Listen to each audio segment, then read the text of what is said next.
Welcome to Sex Ed with DB. I'm your host, DB. Let's get into it.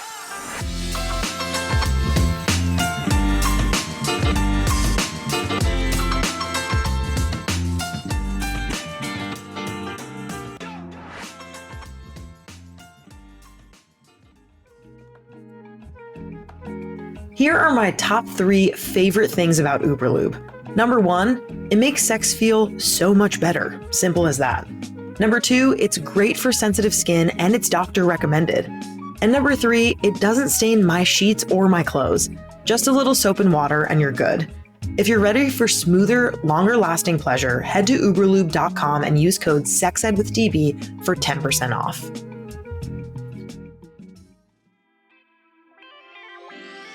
What if I told you that I did a masturbation experiment with the magic wand and the results were incredible?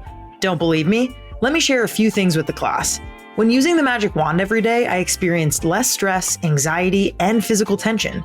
I reported more frequent positive moods when using the magic wand every day, including higher levels of confidence.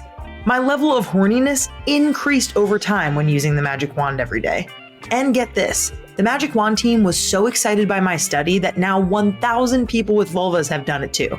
Get the results now at magicwandstudy.com. Let's hang out. Hi guys, welcome back to Let's Hang Out, a podcast that's worth at least 5 more points on your gay card. And we validate at the end of the episode. A podcast where 2 lesbians talk about stuff. A podcast about all things lesbian with your 2 lovely lesbian hosts. A podcast where you get to hang out with 2 lesbians. Welcome to Let's Hang Out, a podcast that's here, it's queer, and it's full of Christmas cheer. Dude, you're stealing my line. Oh, I stole your line. Hey guys, welcome to Let's Hang Out, a podcast hosted by 2 lesbian wankers. A podcast that is bursting at the seams with queer. A podcast hosted by 2 living, breathing lesbians. I'm Ellie. And I'm Lee. And we're the co-hosts of Let's Hang Out, a lesbian podcast. Well, you get the idea. If you're looking for more lesbians in your life, check us out wherever you listen to podcasts. And let's hang out again soon. Let's hang out.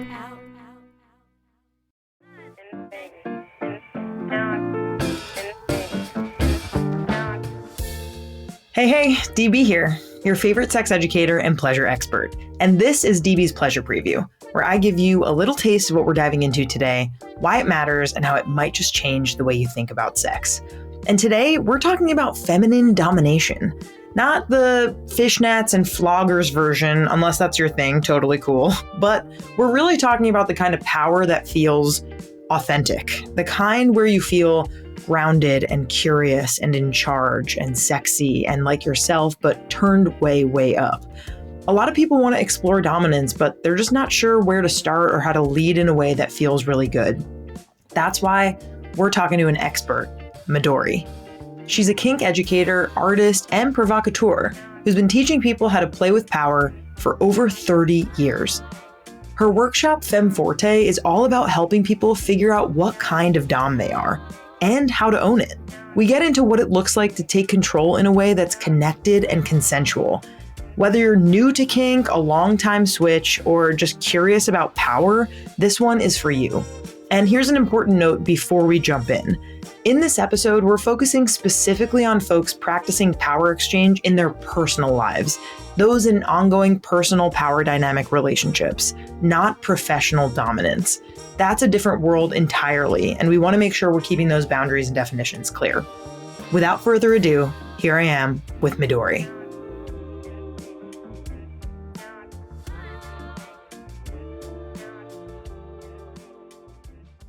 Hello, Midori. Welcome to the show. How are you doing today? Hey, thanks for having me. Very happy to be here. Yes, I'm thrilled to have you here, really to discuss power play and domination and what that looks like in people's personal lives and relationships. And before we get into all that, I'd love to start with our first segment, the quick and dirty.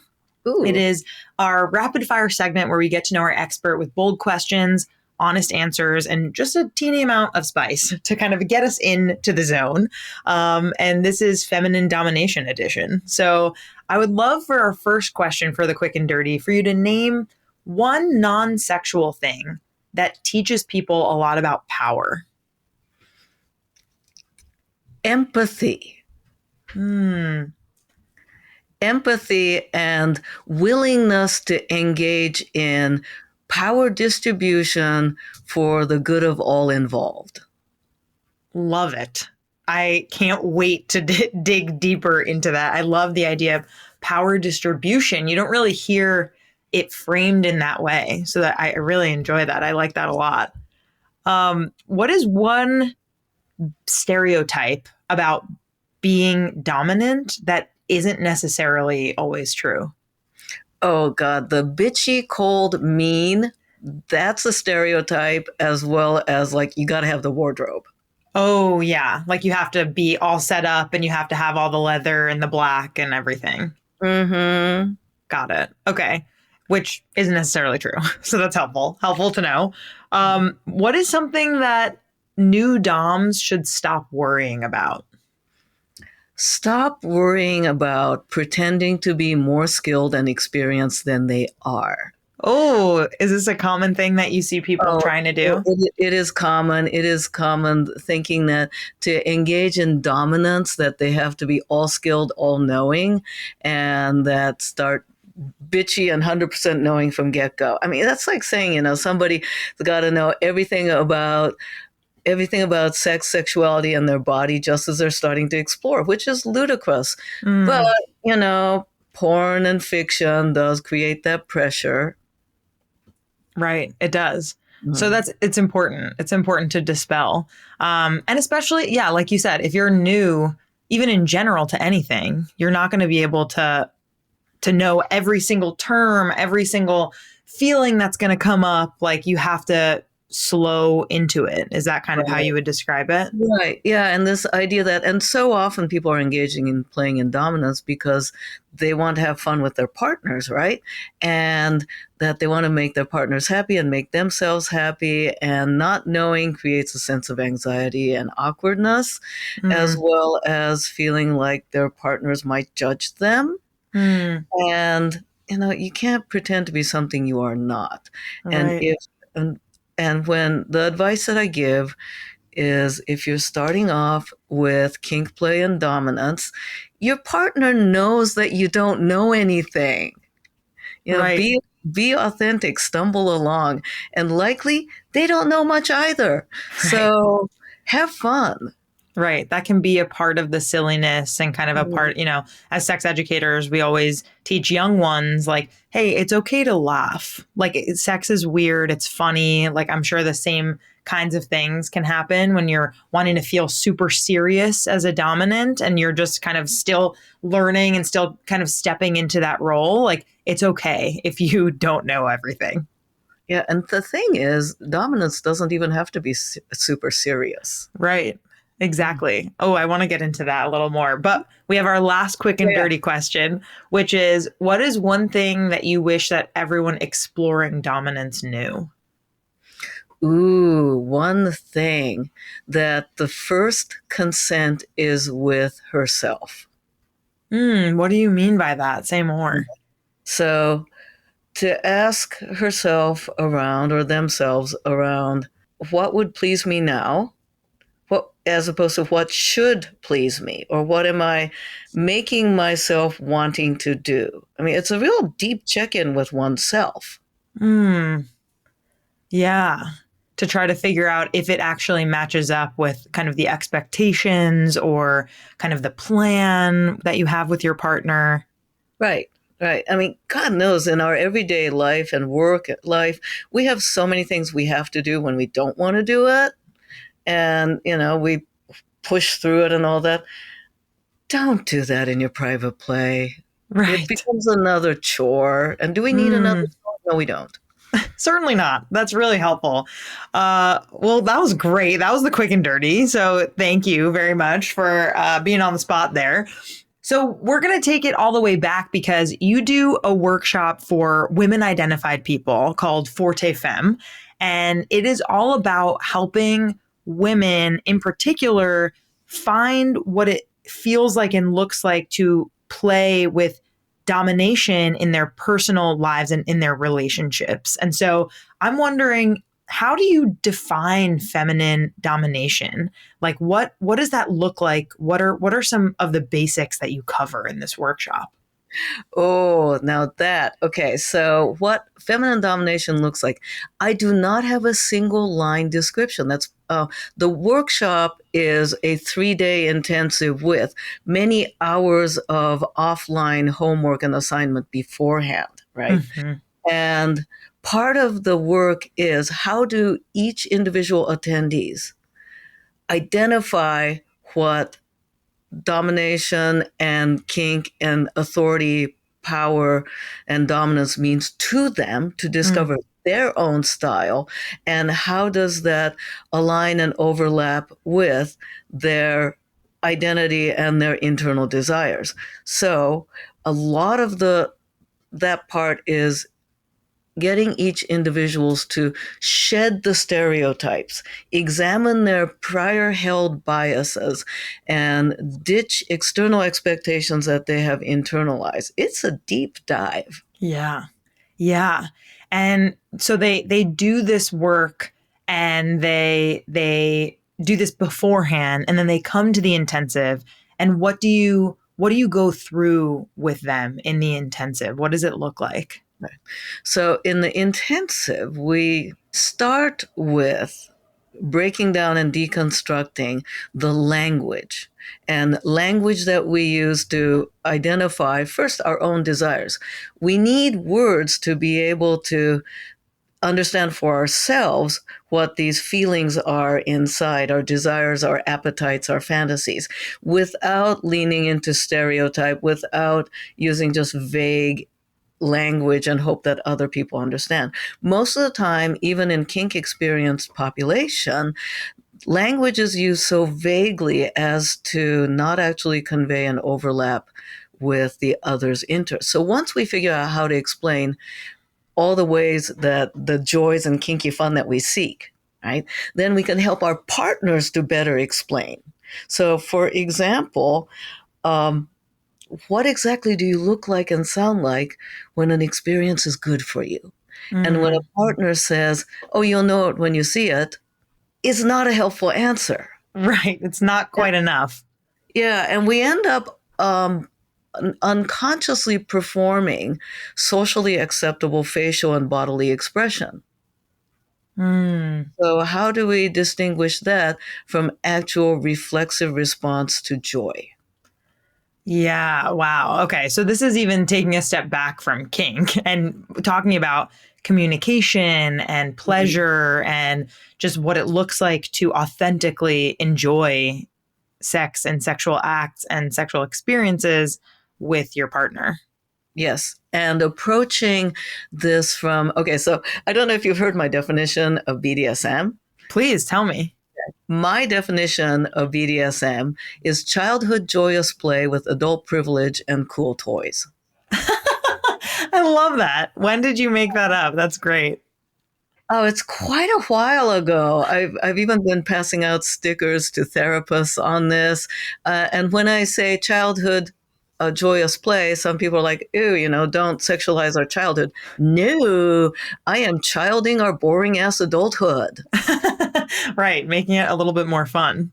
Yeah. And the ability to collaborate and, kink play and dominance, as well as submission, topping and bottoming, it's all a form of play. Mm-hmm. And even the play that seems serious and dark, that is also play as well. I joke, not joke, that a good dominance and submission scene is Simon Says for grown-ups. Do what I tell you. Yeah. Yeah.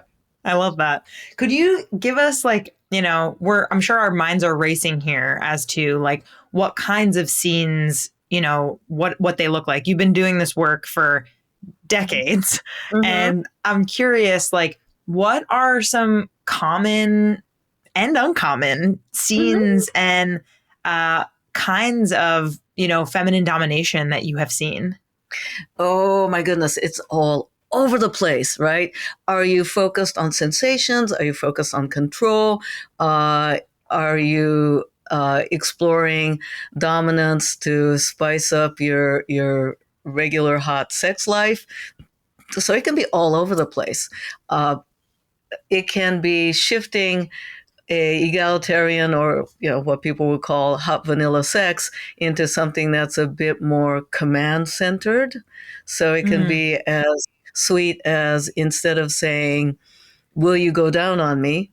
"You will go down on me." Now that changes your regular good sex into a bit more of dominance and submission, right? On the other hand, it can also go into something that is more emotionally and psychologically intense. So, for example, creating an ordeal, psychological and physical, for the partner. So then the person engaging in dominance, in a sense, is like the game designer, the omniscient, the leader, if you will, the dungeon master, Sure. pun intended. So you can create an ordeal, right? That is physical and or psychological. And that is also a form of play. It can also be an act of showing devotion. And sometimes some people think that engaging in dominance is all about, you have to execute skills, what I call the wacky pokey bindy things, the bondage, the impact play. This, it can be that. It can be that. It can also be oh gosh, this is a good story. In Forte Femme, the last part of the 3-day is a lab. And during the lab, part of their assignment is to fully and authentically negotiate an experience and co-create that with another, to co-create the possibility, not to actually do it, but to just to be able to speak our desire and to co-create an experience sometime in the future. So the thing doesn't actually happen there, but the deep conversation and planning does.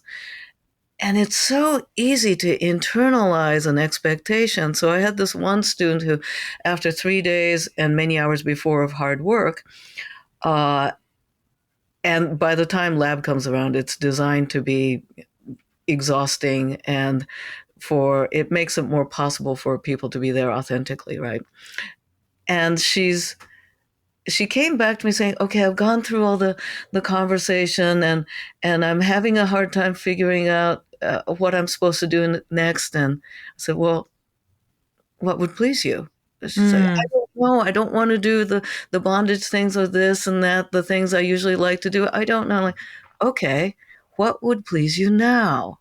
So I just want to, I don't know, I just want to sit and have my hair brushed. I'm like, "Okay." Perfect. Like, "Wait, I can ask for that?" I'm like, "Yes." And 100%. yeah. "And how do you want to feel?" And she's like, I want to feel taken care of." "Okay. Ask for what would help you feel taken care of." So it can be a devotional act as well. Right. Wow, this is so interesting. So it's, again, back to the basics of like asking for what you want, getting the pleasure of that what you want. And how do people, like, in your education as a kink educator, and when you're talking about the person who wants to be the dominant, say that's the woman, say we're talking about a straight cis relationship, how do you recommend she has that conversation with her male partner? What does that look like? Okay, so is this for people who've gone through the program or people who haven't gone through the program? Well, good question. I guess I'm guessing a majority of the listeners have not gone through the program. Okay. So the people who have not gone through the program, what would you say to them? Okay, so start off with one, admitting what you don't know, right? I'm new to this. I'm not sure what I'm doing, and I want us to have a good time. So that'll be the first thing, establishing and being honest to your level and what you want to do. And next is explaining that, whatever we try out tonight or this weekend, we might like it or we might not. And we might like to try a bunch of other things. It's kind of like going out for dinner. Sometimes you want pizza. Sometimes you want sushi.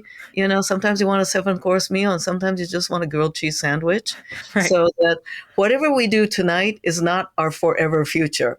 And hot vanilla sex is still something I really love. This is not the pot to heroin course of, it's like spanking to gimp suit, Yes, right. Yeah, it's not an escalator. Okay. So that's 2. And 3, really important question is, how do you want to feel tonight? Assuming we're playing tonight.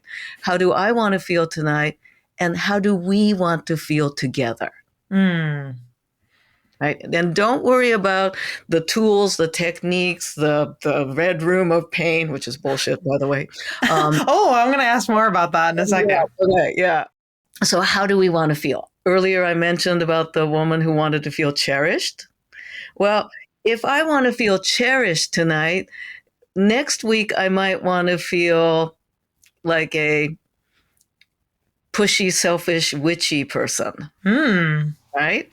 Because we're humans who like different feelings, and depending on what we're in the mood for. Yeah. It's not always going to be the same. Exactly. Right. Okay. Wow. Let's talk about the red room of pain, because I feel like you is this kind of in the vein of, there are all these kind of stereotypes, back to the stereotype conversation, that like people who want to engage in dominance with a submissive has all the tools and all the room in their house for it and all of these things. Like, tell me why it's bullshit. Oh my God. First of all, I live in San Francisco. I don't have space. Right. Are you kidding me? I mean, hell, even for my sporting goods, I have to rent a storage unit. I don't have room for that. It's and when my friends visit, they're sleeping in my home office. So no, I do not have a red room of pain. Right. Also, okay, so red room of pain, reference to 50 Shades of Grey, for those folks who don't know, by the way, which is a bad example of kink, y'all. It's hot, filthy fantasy. It is not kink. Okay. Right. It's a total trope. I do know people who, like the main character, live in Seattle. I do know people who are well-to-do, who actually do have a dungeon playroom. Wow. Okay. I know, it's like, having space. Okay. And then, and the stereotype would be what Mr. Gray, this is like cold, dour, honestly, weirdly stocky, creepy guy with a wardrobe manager, I think. Yeah. Who dresses well, but still creepy and stocky. Ugh, gross. Right. The people I know who are in Seattle, who are fortunate enough to have a playroom, are sweet, dorky, loving, nerdy folks. So there goes the stereotype. So the idea, though, is that, not everyone who has one of those rooms is a Mr. Gray. Like, they're more like me and you and just everyday people. Oh, yeah. More likely to make Monty Python references. That's so good. And do you think that the reality of people who engage in dominant submissive play in their real lives is that there's so many more people than we even know? Like, just that the everydayness of it, that it's a very common thing? Or how do you feel about the commonness of it? Or how do you approach that when it comes to your educating? Because I guess what I'm getting at here is I think there's shame or, this idea of oh, I'm so weird that I like this, or, whatever people might think, that they are not quote unquote normal. But it sounds like if Joe Schmo is making Monty Python references and also has a playroom, chances are, there are a lot more people who are engaging in this kind of play than we think. Oh, so many. There's you'll have to put it in the show notes, and I'll get you the studies of the distribution. The percentage of people who have kinky fantasies, really high. And then percentage of people who engage in a little bit of spicy vanilla, little spanking there, a little light restraint, also very high. I would refer you to Justin Lehmiller's book. Yes, I was just thinking about him because he was on the podcast and we talked about a few different kinds of fantasies. We talked about threesomes. We talked about the Hugh Cow fantasy. We've talked about a lot of different kinds of things on that episode. So Dr. Lehmiller would have great amount of stats on that. as well as the organization Tashra. But, and then increasingly in definitely since pandemic, but in the last 20 years, there's been lessening of shame around kink as well as, quote, non-conventional, which turns out to be conventional sex. And I think part of the shaming of kink over the course of history has more to do with controlling populations' behavior by institutions that hold power. Right. What could you expand on that? Okay, so whether it's the church or the government or your family structure, if we actually start, God forbid, we have actual fun. And controlling human sexuality is one of the fundamentals of, well, unjust authority. Yes, I feel like there's such a disconnect between the fact that there's abstinence only education, and there has been for decades, and the idea of the perfect virgin and how, women are supposed to be not slutty, but also they're not supposed to be prude, and they're supposed to exist right in the middle. We are sexualized, and yet it is discussing that we have sex. It is very confusing. I believe that much in the way that the UN Charter talks about human sexuality as being a human right, exploring our own fantasy potential is exploring our creativity. It is a fundamental part of our own environmental enrichment. It is a part of our creativity. And for some people more than others, right? Much in the way that some people are amazing musicians and I just play it on my iPhone. Right. But it still stimulates my creativity. It still gives us joy. And kink and domination and submission and all the wacky pokey bindy things is just one of the many aspects of, shall we say, the balanced diet of being a good human. Yeah. I love that idea about pleasure and sex being a human right. And we talk about that a lot on the podcast, just about how finding out what you like and using sex toys and masturbating and engaging with your partner and telling them what you like is your human right and incredibly necessary for many people in order to live happy and healthy lives.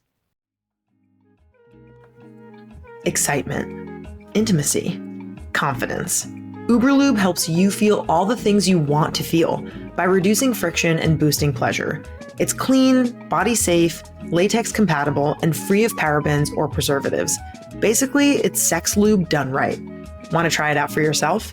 Use code SEXEDWITHDB at uberlube.com for 10% off your purchase. Let's talk about lingerie and real confidence.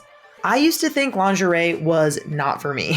I thought it was only for people with a certain body type or a certain kind of sexual energy. I just wasn't sure where I fit into it. But all of that changed when I started exploring the lingerie options at Lion's Den. They have pieces that are curve-friendly, super soft to the touch, and designed to make you feel amazing in your skin, not someone else's idea of what sexy looks like. And when I browsed their website and saw models who actually looked like me, thick, curvy, soft, confident, it honestly made all the difference. Representation matters, especially when we're talking about our bodies and our pleasure.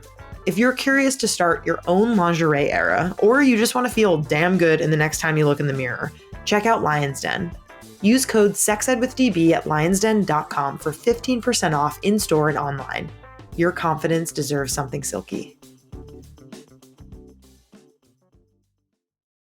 Speaking of fantasy, and this is around the time when I'm talking to folks, but my fantasies are so dark and it's bad, and I have these fantasies of, I've been raised as a good person, and I'm having fantasies of being not a good person. And I believe myself to be fair, but I want to be selfish, and I don't want to harm somebody, but I like to cause pain, and what's wrong with me?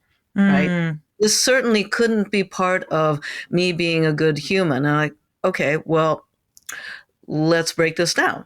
Are you doing this with somebody who also would enjoy this? And outside of your playtime, are you fair and nice? And are you exploring your darker side, if you will, the side of you that scares you in a container of playtime? Okay. And otherwise, you are a caring, good person.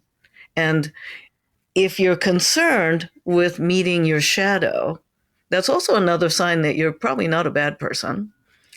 And the shadow aspect of ourselves is part of the human condition. I mean, when we think about the fairy tales, like the original Grimm, not Disney, original Grimm fairy tales, they're quite dark. And when you look at actually children playing, they're playing with being evil villains and what is it like to be the boss, or what is it like to be suddenly captured by pirates or to be the pirate. We're finding ways to explore our own shadow. And when we get comfortable with our own shadow and understanding how we relate to power, it is less likely that we will stuff it and have it come out in some unjust and antisocial way. That is so interesting. I love this idea of not suppressing and really exploring, like you said, okay, no, I am a good person. Like, it is okay and normal and fine, in fact, healthy for me to explore some of these darker parts. Especially, I really appreciate what you said. If the other person who's engaging with it likes it and also engages in it in a positive way. So I have an analogy, right? Queen of analogy here. Did you, as a kid, ever like listening or telling scary stories? I kind of am a big baby and kind of got afraid of them, but I was still intrigued by them. I'll say I was like watching from around the corner. Right. So there are kids who liked telling scary stories, right? Like campfire level. And then there are the kids that are like hiding behind their hands, but oh my God, what happens next? Right. So that is a similar thing to create. If I'm the one that likes telling scary stories, which I was, I want my friends to enjoy it, but I also want to scare them. Just enough so they're squeeing and squealing and oh my God, and then come back and oh no, tell me more. Yeah. And when I'm doing that, I am being the evil magician, or I am being the monster in the forest. Right. And this is the idea of wanting to, but it's play, like you're playing, and it's like, it's a role, right? Like this is something that you're kind of stepping into in the bedroom, which is, just so interesting to me as like a theater person. It's kind of like you're putting something on, right? Even if you're not physically doing anything different to your body, it's like a different mindset that you're in. Or I would almost say taking off, instead of putting on, taking off social expectations. Right. You're unveiling. My daily self at the office, the one that goes to the meeting, the one that goes to like the employee outing, the whatever, right? The one that shows up to Zoom meetings and what's appropriate behavior at work. And then all the socialization, right? All the socialization of how I should be in society, how I should be in family, how I should behave when I'm sitting in the library, right? But what if I got to, so I'm an only child, So it's taken me a while as a child to learn fairness and sharing. Well, there's a little part of me that is still the only child princess. Right. And I have worked very hard to be pro-social and good to other people. But, if I could find people who thought that my sexiness, thought that my selfishness, that I would unleash only with them Mm, and thought that was sexy. hit the jackpot. Yeah. And yeah, that would be fun. Yeah.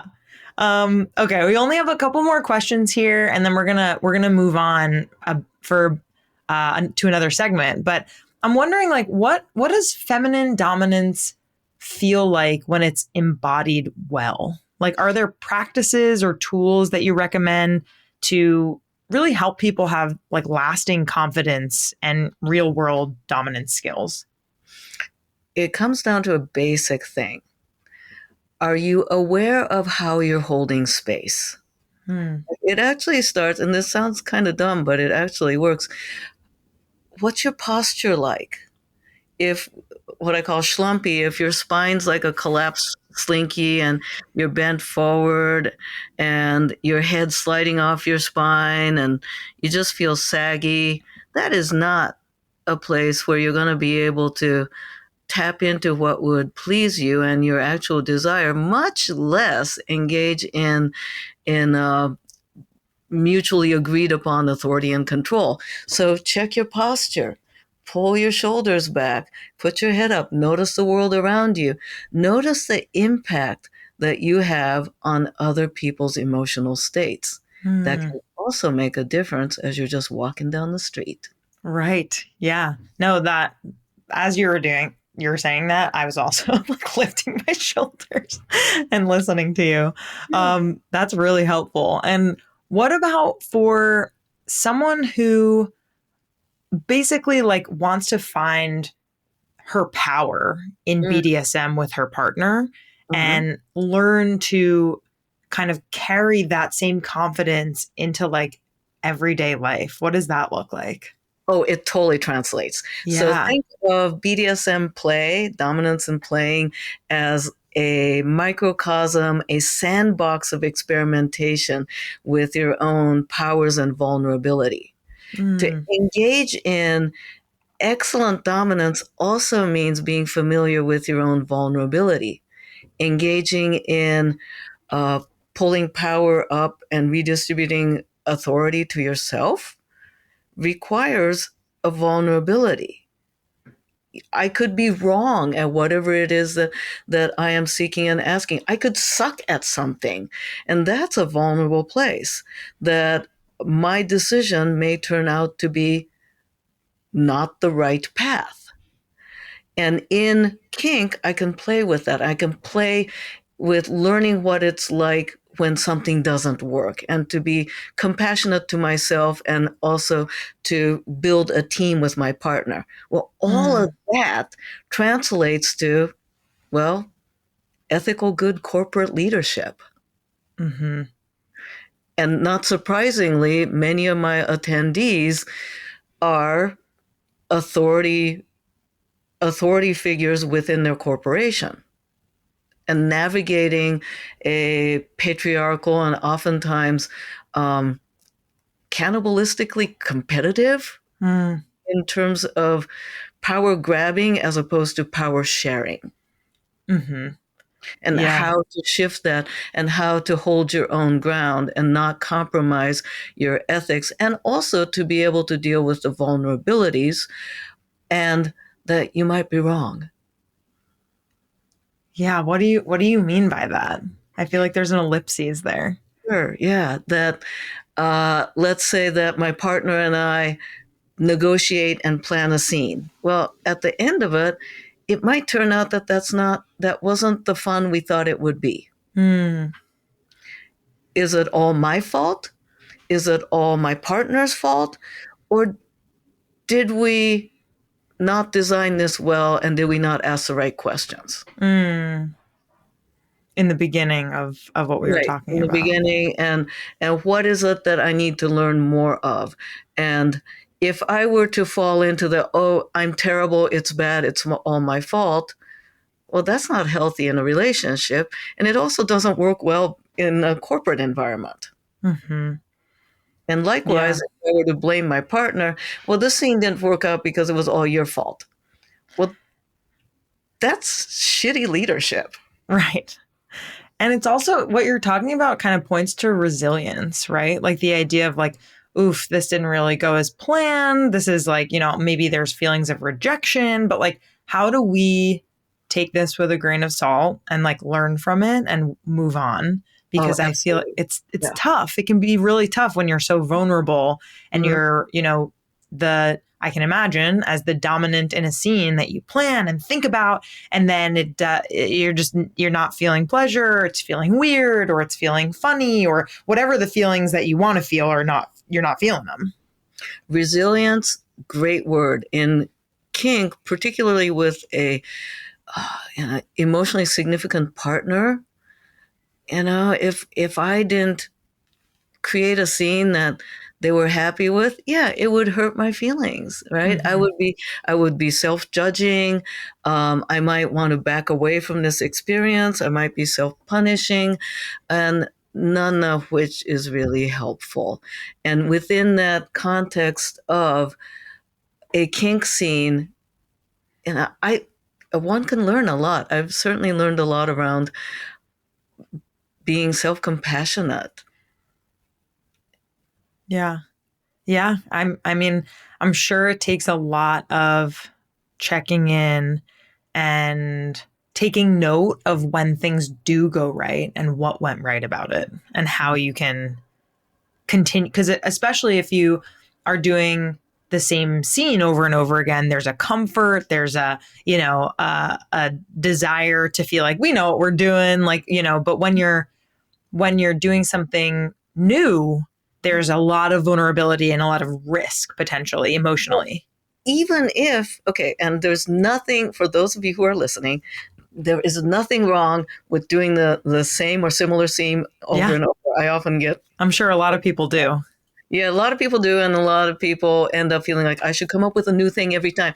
No, you know what? We have our comfort food and we've got our comfort kink, okay? Yes. Ooh, I love that. Yeah.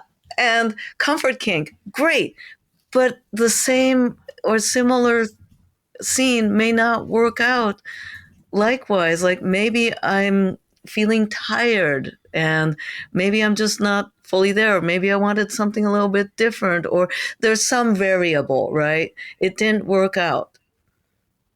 I could, punish myself, punish them, feel bad about it, or go, why didn't that?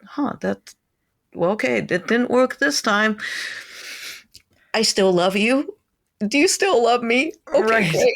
Let's try something else. Yes, exactly. This is so great, Midori. Thank you so much for being here. We have one more segment here where we're actually going to build a sex toy lineup together to help folks explore this week's topic of feminine domination. The first question I have for you is what comes to mind? What's the first toy that comes to mind when it comes to exploring feminine domination or accessory? Okay, I don't know if this qualifies, but remove as best as possible all everyday distraction. Ooh, okay. So it's like phones. Yeah, the phone. I had one of my Forte Femmes realize that the closet door opened in the bedroom, just bothering the shit out of her. Laundry basket. Oh God, that would drive me up the wall. And that put her into mom head. Right. So it's like close that door, put the phone away, turn off notifications. Yeah. So it's like get your space set up. Yes. So remove the distractions, the things that have your adult responsible brain going zing. Right. Speaking of no tech, what's your favorite no tech, no battery tool for domination? Okay. No tech, no battery tool for blindfold. Yes. You're the second person, I think, in the past 2 weeks to mention a blindfold and how simple. And the other sex educator, Jamie Joy, also loved a blindfold. Why do you love blindfolds for people? Blindfold focuses the senses to the senses to other senses, whether it's touch or sound. It also, in kink, creates suspense. Yes. So here's a secret trick, right? If I'm like new to kink and, here's my lover, my partner, and, we've got our hot vanilla sex that we have and like a nice inventory of that. But I put the blindfold on and then maybe I'm like having a moment of hesitation and my face is going, I don't know what the fuck I'm doing face, right? They cannot see that. They cannot see that maybe, you're pulling out a book to see what to do next, right? They can't see that. Okay, now then take the book and smack them with it. But, so good. Yeah. That's amazing. Okay, what's a great beginner tool for someone who wants to experiment with control without it feeling too performative? Okay. A beginner tool with control. And I'm going to go with something that is not stereotype. Yes. Cup or glass or mug of your favorite beverage. Oh, please, I'm chomping at the bit. Please explain more. It can go in a lot of different directions, right? So it might be about, let's say you're sitting on the couch. We turn off the TV instead of having a Netflix night. And you ask me to go make your favorite tea. Mm. But you, as a dominant, have to give precise information. At what temperature, like I'm a tea drinker, right? And like what kind of tea, at what temperature, in what container, how would you like me to present it to you? Do you want me to sit next to you and hold the container for you? Do you want me to be on the floor and present you the mug? Do you want me to? So you can get very specific. So think of that on the devotional side, right? On the other hand, if you were feeling kind of bratty dom, slightly witchy, evil bratty dom, maybe I'll, go get you ask me for a glass of water and I bring a glass of water and maybe you take a drink out of it. So it's like half a glass of water. This is kind of key. And you have me hold the glass of water and then you start doing all the sexual things to me that I like. But and you tell me that if I spill the water, it all stops. Oh, wow. So is the idea here that through this accessory of the glass, you're able to essentially tell the sub exactly what you want, how you want it, and there are rules, and if they break the rules, then they're in trouble. Yeah, and the trouble might just be, there's something I call punishment, not punishment. Okay?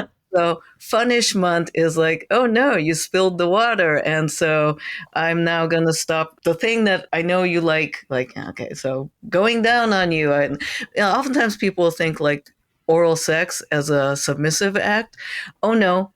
No. It depends on what we agree on. Mm-hmm. So I'm holding the glass, you're giving me oral sex, and then I spill it, and oh no, and then maybe it's a punishment of a spanking, and it turns out I actually like spanking. So, hint, that was on purpose. I spilled the glass on purpose.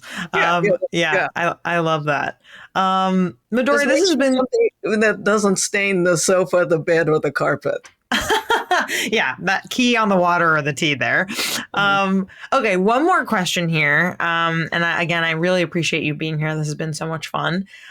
What's a toy or accessory that has helped deepen power dynamics over time? Not just in one scene, but, it could be like a journal or a ritual item or a daily use object. Like what do you feel like you recommend to people who want to have longevity when it comes to being a dominant?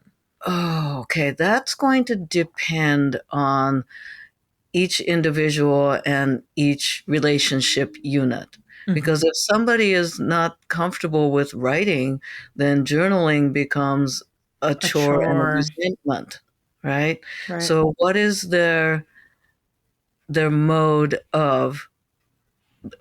preferred mode of emotional vulnerability? Right. So it might just be, it could be creating a playlist for the day, right? So don't force somebody else's method. It has to be something that can be visited regularly. I like that idea of a playlist. A playlist is kind of cool too, because you can see where you were and what you were doing and how you were feeling through music 2 years ago when you put that together, or you can, reuse things. I like that. And it's a way to share that with somebody else. Somebody's a visual artist. The quote journaling can just be one doodle a day. Or one word or one sentence a day or something like that. I like that. Thank you so much, Midori. This has been so educational. Where can people find you?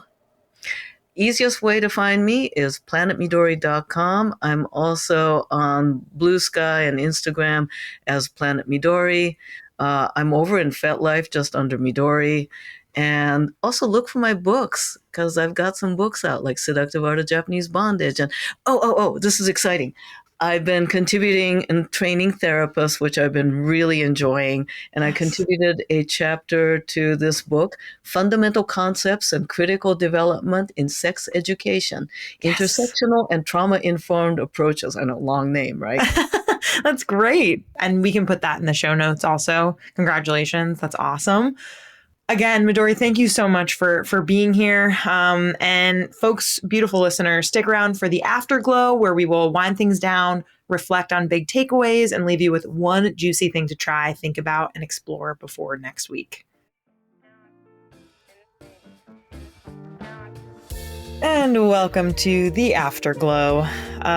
Today's episode really reminded me that power does not have to be loud or performative to be real.